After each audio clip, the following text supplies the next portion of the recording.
Hello बच्चों, कैसे हो आप सभी। आशा करता हूँ कि आप सभी ठीक होंगे और आपकी अच्छे से तैयारी भी चल रही होगी। जैसा कि आपको पता है कि यहाँ आपको इस चैनल पर आरपीएफ कांस्टेबल एसआई भर्ती 2024 से रिलेटेड आपको यहाँ पर जो भी most important question GS and GK के होते हैं वो आपको यहाँ पर कराए जाते हैं स्पीड टेस्ट के तौर पर। तो अगर आपने आरपीएफ कांस्टेबल एसआई भर्ती का सपना देख रखा है तो हमारे इस चैनल पर जरूर जुड़िए, जिससे कि आपको आरपीएफ कांस्टेबल एसआई भर्ती की जो भी तैयारी है जीएस एंड जीके की वो अच्छे से हो सके और आप अपने एग्जाम में अच्छा स्कोर कर सकें। यहाँ पर आप देख सकते हैं कि लिखा हुआ है प्राचीन भारतीय भौगोलिक मान्यता के अनुसार भारतवर्ष किस द्वीप का अंग था। यह आपसे यहाँ पर पूछा जा रहा है कि प्राचीन भारतीय भौगोलिक मान्यता के अनुसार भारतवर्ष जो है वो किस द्वीप का अंग था। यह आपसे पूछा गया है पहले क्वेश्चन के माध्यम से। जो यहाँ पर आपका राइट आंसर हो जाएगा वो हो जाएगा ऑप्शन नंबर बी, जम्मू द्वीप। ठीक है, जम्मू द्वीप आपका राइट आंसर हो जाएगा। जिसका भी ऑप्शन नंबर बी आया है या बी आ रहा था वो बिल्कुल परफेक्ट है, बिल्कुल सही है। ठीक है, प्राचीन भारतीय भौगोलिक मान्यताओं के अनुसार भारतवर्ष जो है वो जम्मू द्वीप का अंग था। ठीक है, चलिए अगले क्वेश्चन की ओर बढ़ते हैं। यहाँ पर आप अगला क्वेश्चन देख सकते होंगे कि भारत में कितने राज्य समुद्र तट रेखा में हैं या समुद्री तट रेखा बनाते हैं, ये कह सकते हैं। ठीक है, भारत में कितने राज्य समुद्र तट रेखा में हैं या समुद्री तट रेखा को बनाते हैं। ठीक है, या समुद्र के किनारे बसे हुए हैं, ऐसे भी कह सकते हैं। ठीक है, तो भाई कितने राज्य हैं आपको यहाँ पर बताना है। देखिए भारत में ऐसे कितने राज्य हैं जो समुद्र तट रेखा में हैं, तो भाई 9 राज्य हैं। ठीक है, मैं आपको बता दूं 9 राज्य हैं। देखिए यहाँ पर यूटी की बात नहीं हो रही, यूनियन टेरिटरी की बात नहीं हो रही है। ठीक है, यहाँ पर सिर्फ राज्य की बात हो रही है, सिर्फ राज्य की बात हो रही है, केंद्र शासित प्रदेश की बात यहाँ पर नहीं हो रहा है। ठीक है, भारत में कितने जो राज्य हैं वो समुद्री तट रेखा में है, तो 9 राज्य। ठीक है, आपका यहाँ पर ऑप्शन नंबर सी बिल्कुल सही हो जाएगा। जिसका भी ऑप्शन नंबर सी आ रहा है बिल्कुल सही है, बिल्कुल परफेक्ट है। देखिए चित्र के माध्यम से अगर हम बताएं तो ये भारत है, ये जो है पूर्वी तट होता है और ये पश्चिमी तट होता है। पश्चिमी तट में आपको 5 राज्य को देखने को मिलेंगे और पूर्वी तट में आपको 4 राज्य देखने को मिलेंगे। 4 और 5 मिलकर 9 हो जाते हैं। तो यहाँ पर आपका right answer option number C हो जाएगा। जिसका भी ऑप्शन नंबर सी आया है बिल्कुल परफेक्ट है, बिल्कुल सही है। चलिए अगले क्वेश्चन की ओर बढ़ते हैं। यहाँ पर आप अगला क्वेश्चन देख सकते होंगे, भारत और पाकिस्तान के बीच अंतर्राष्ट्रीय सीमा किसके द्वारा सीमांकित की गई है, ये आपसे पूछा गया है। देखिए सीमाओं से रिलेटेड क्वेश्चन आ सकते हैं और ज़्यादा आते भी हैं। पूछा गया है कि भारत और पाकिस्तान के बीच अंतर्राष्ट्रीय सीमा किसके द्वारा सीमांकित की गई है, ये आपसे पूछा जा रहा है। तो यहाँ पर जो राइट आंसर हो जाएगा वो ऑप्शन नंबर सी हो जाएगा, रेड क्लिफ लाइन। ठीक है, जिसका भी ऑप्शन नंबर सी आया है या आ रहा था वो बिल्कुल परफेक्ट है, बिल्कुल सही है। ठीक है, option number C Radcliffe line. अगर पूछा जाए कि भारत और पाकिस्तान के बीच जो अंतर्राष्ट्रीय सीमा रेखा है उसे क्या कहते हैं, ठीक है, ऐसे भी पूछ सकता है, तो वहां पर भी आपका राइट आंसर जो है वो रेड क्लिफ लाइन ही हो जाएगा। ठीक है, रेड क्लिफ लाइन।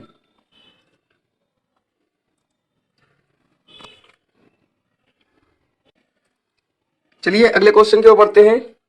यहाँ पर अगला क्वेश्चन देखते हैं, निम्नलिखित में से कौन सा द्वीप, ठीक है, यहाँ पर द्वीप दिए गए हैं।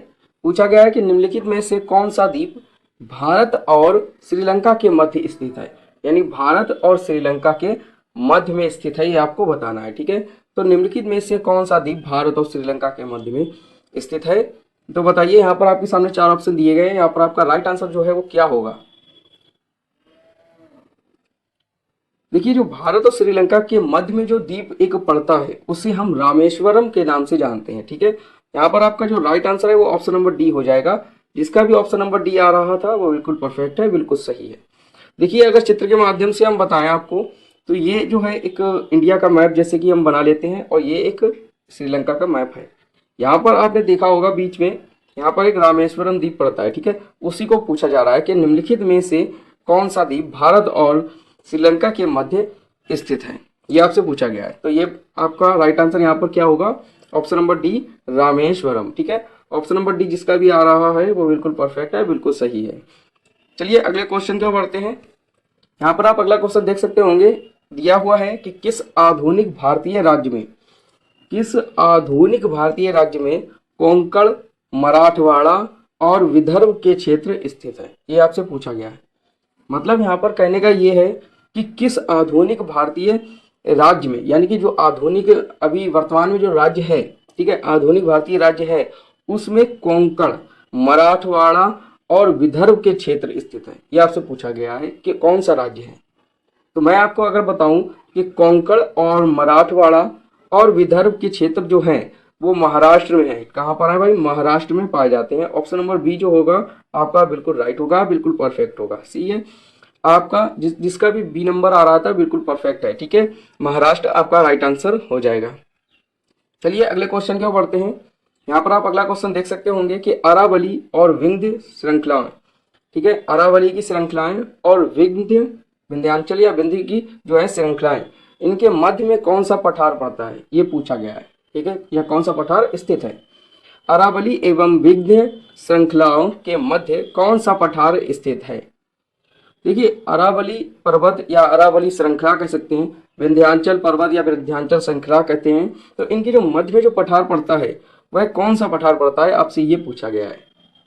देखिए, इन दोनों के बीच में जो भी पठार पड़ता है उसे मालवा का पठार कहते हैं। ठीक है, मालवा का पठार के नाम से जाना जाता है। तो यहाँ पर आपका जो राइट आंसर है वो ऑप्शन नंबर ए होगा।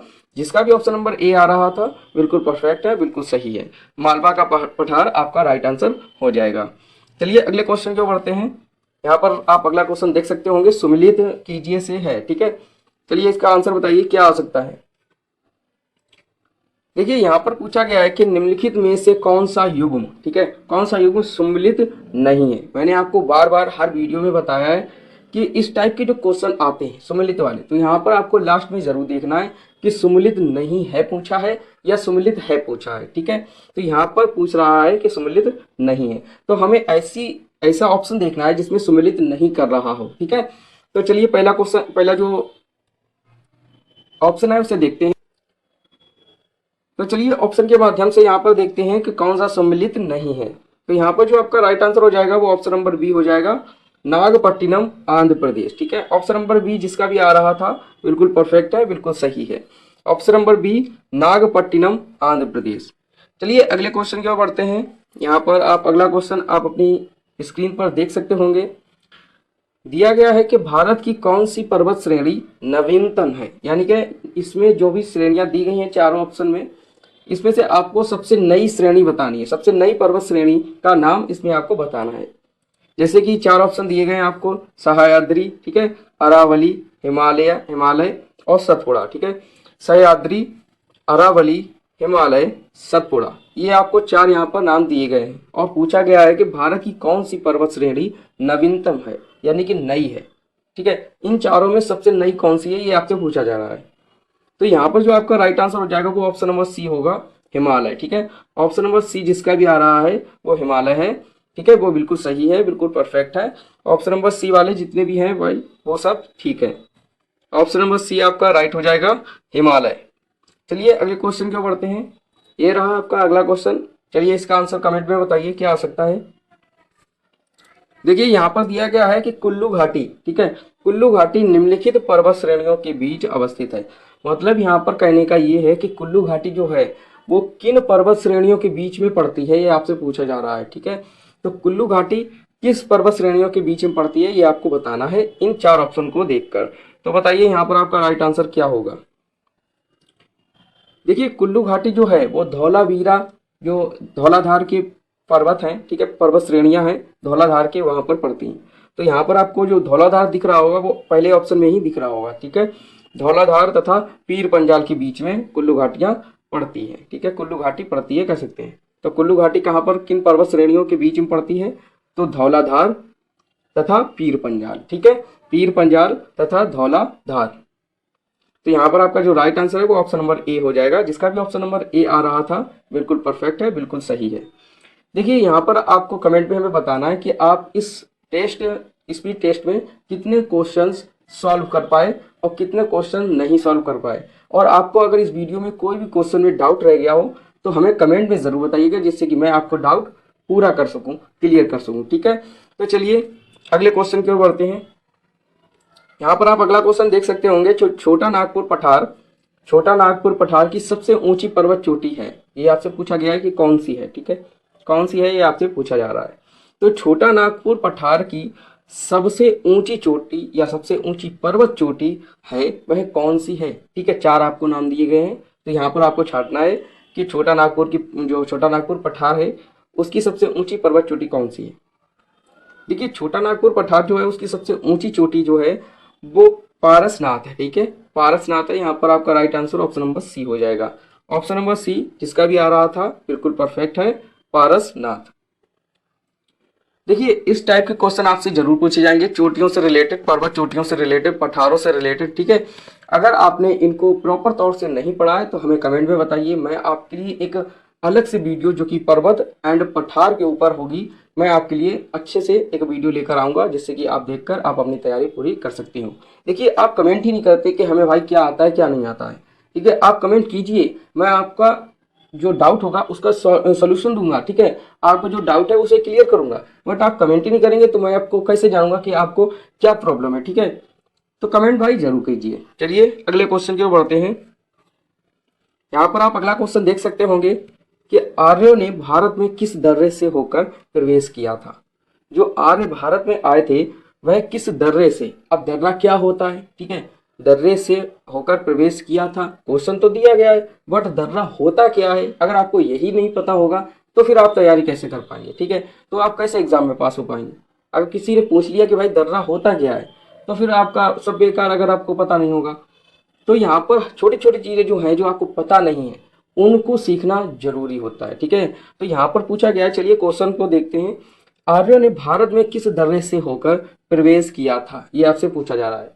देखिए जो आर्य भारत में आए थे, ठीक है, उन्होंने जिस दर्रे से होकर प्रवेश किया था वो खैबर दर्रा था। ठीक है, खैबर दर्रा था, खैबर दर्रे से प्रवेश किया था। यहाँ पर जो आपका राइट आंसर है वो ऑप्शन नंबर ए हो जाएगा। जिसका भी ऑप्शन नंबर ए आ रहा था बिल्कुल परफेक्ट है, बिल्कुल राइट है। देखिए आपका राइट आंसर जो है वो ऑप्शन नंबर ए खैबर हो जाएगा। आर्यों ने भारत में किस दर्रे से होकर प्रवेश किया, तो खैबर दर्रे से, ऑप्शन नंबर ए बिल्कुल सही हो जाएगा। चलिए अगले क्वेश्चन की ओर बढ़ते हैं। यहाँ पर आप अगला क्वेश्चन देख सकते होंगे, ये भी दर्रे से है। वुर्जिल तथा जोजिला दर्रा निम्नलिखित में से किस राज्य में स्थित है, ये आपसे पूछा गया है। ठीक है, वुर्जिल दर्रा तथा जोजिला दर्रा निम्नलिखित में से किस राज्य में स्थित है, ये आपसे पूछा जा रहा है। तो देखिए बुर्जिला या बुर्जिल कहते हैं, बुर्जिल दर्रा और जोजिला दर्रा जो है वो कहाँ पर पड़ता है, किस राज्य में पड़ता है, ये आपसे पूछा गया है। तो जोजिला दर्रा अगर की बात करें और बुर्जिल दर्रा की बात करें वो जम्मू कश्मीर में पड़ता है। ठीक है, ऑप्शन नंबर बी आपका बिल्कुल सही हो जाएगा। Option number B Jammu and Kashmir. ठीक है, जम्मू कश्मीर में पड़ता है। ऑप्शन नंबर बी जिसका भी आ रहा था बिल्कुल परफेक्ट है, बिल्कुल सही है, जम्मू कश्मीर। तो इस स्पीड टेस्ट में आज आपने कितने क्वेश्चन सॉल्व किए और कितने आप ऐसे हैं क्वेश्चन आपके ऐसे रह गए जिसमें आपको डाउट है, हमें कमेंट में ये सारी बातें बताइए जिससे कि मैं आपका डाउट भी क्लियर कर सकूं और आपको जान सकूं कि आपकी तैयारी किस लेवल तक की हो चुकी है। तो बने रहिए हमारे वीडियो के एंड तक। चलिए क्वेश्चन अगला देखते हैं। आप अगले क्वेश्चन को देख सकते होंगे। दिया गया है कि निम्नलिखित नदियों में से कौन एक विनाशक नदी कहलाती है। निम्नलिखित नदियों में से कौन एक विनाशक नदी कहलाती है। ठीक है, बताइए नदी जो है वो विनाशक भी कहलाती है। ठीक है, यहाँ पर आपका जो राइट आंसर है वो क्या होगा, चलिए हमें बताइए कमेंट में। दिया गया है कि निम्नलिखित नदियों में से कौन एक विनाशक नदी कहलाती है। यहाँ पर जो आपका राइट आंसर हो जाएगा वो ऑप्शन नंबर सी होगा। ठीक है, कोसी नदी। ऑप्शन नंबर सी जिसका भी आ रहा था वो बिल्कुल सही है, बिल्कुल परफेक्ट है, कोसी नदी।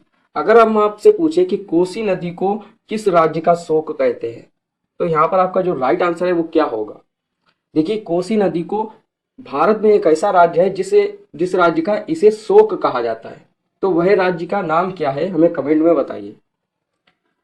तापी नदी किस शहर के किनारे अवस्थित है। देखिए अगर कोसी नदी की बात करें तो कोसी नदी जो है बिहार राज्य का शोक कहलाती है। ठीक है, बिहार राज्य का शोक कहलाती है। ठीक है, कोसी नदी क्या कहलाती है, बिहार राज्य का शोक कहलाती है। ठीक है, बिहार राज्य का शोक कहलाती है कोसी नदी। ठीक है, और तापी नदी जो है वो किस शहर के किनारे से बहती है कह सकते हैं, या कहें कि तापी नदी के किनारे कौन सा शहर पड़ता है। ठीक है, तो यहाँ पर आपको उस शहर का नाम कमेंट में हमें जरूर बताना है कि तापी नदी के किनारे कौन सा शहर पड़ता है। तो यहाँ पर जो आपका राइट आंसर हो गया है वो ऑप्शन नंबर सी हो जाएगा। जिसका भी ऑप्शन नंबर सी आ रहा था बिल्कुल सही है, बिल्कुल परफेक्ट है। चलिए अगला क्वेश्चन देख सकते होंगे आप कि दिया गया है निम्नलिखित में से किस नदी को वृद्ध गंगा के नाम से जाना जाता है। निम्नलिखित में से किस नदी को वृद्ध गंगा या बूढ़ी गंगा भी हम कह सकते हैं, ठीक है, वृद्ध गंगा या बूढ़ी गंगा के नाम से जाना जाता है। निम्नलिखित में से किस नदी को वृद्ध गंगा के नाम से जाना जाता है। तो बताइए भाई वृद्ध गंगा किस नदी को कहते हैं या वृद्ध गंगा के नाम से कौन सी नदी को जाना जाता है। यहाँ पर जो आपको राइट आंसर हो जाएगा वो ऑप्शन नंबर ए हो जाएगा, गोदावरी। ठीक है, वृद्ध गंगा जो है वो गोदावरी नदी को कहते हैं। ठीक है, गोदावरी नदी को कहते हैं। ये दक्षिण भारत की नदी है। ठीक है, दक्षिण भारत की सबसे लंबी नदी भी इसे हम कहते हैं। गोदावरी जो नदी है वो दक्षिण भारत की सबसे लंबी नदी है और गोदावरी नदी को हम वृद्ध गंगा के नाम से जानते हैं। तो यहाँ पर जो आपका राइट आंसर हो जाएगा वो ऑप्शन नंबर ए हो जाएगा। ठीक है, ऑप्शन नंबर ए जिसका भी आ रहा था बिल्कुल सही है, बिल्कुल परफेक्ट है। अगर आपने हमारे चैनल को अभी भी सब्सक्राइब नहीं किया है तो हमारे चैनल को सब्सक्राइब जरूर कर लीजिए, जिससे कि आरपीएफ कांस्टेबल एसआई भर्ती की जो भी जीएस एंड जीके की मोस्ट इंपोर्टेंट क्लासें हैं वो आपको समय पर मिलती रहें। और अभी तक आपने इस वीडियो को लाइक नहीं किया है तो हमारी इस वीडियो को लाइक जरूर कीजिए, जिससे कि ये वीडियो और लोगों के पास जाए और सबको मदद मिल सके।